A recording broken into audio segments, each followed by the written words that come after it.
எனது சுயமே சிவம் என்று, எனது சுயமே சிவம் என்று, எனது மனதே சக்தி என்று, எனது காயமே கைலாசம் என்று, எனது வார்த்தைகளே பிரார்த்தனை என்று, எனது செயல்களே வழிபாடு என்று, எனது அசைவே பிரதட்சிணம் என்று, எனது உறக்கமே சமாதி என்று,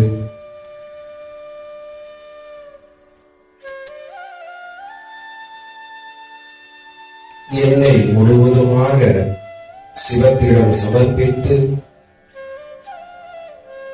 எனது சுயத்தை முழுமையாக சிவத்திடம் சமர்ப்பித்து சிவமே சுயம் சுயமே சிவம் என்று அளப்பரியா ஆனந்தத்தில்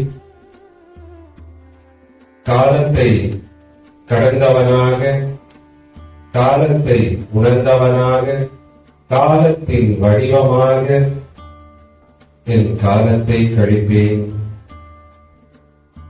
நான் சச்சிதானந்தன், நான் சத்தியம், சிவம், சுந்தரம், நான் சிவம், நான் சிவம், நான் சிவம்.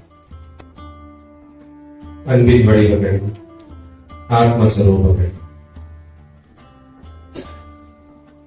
மகாசிவராத்திரி உற்சவம்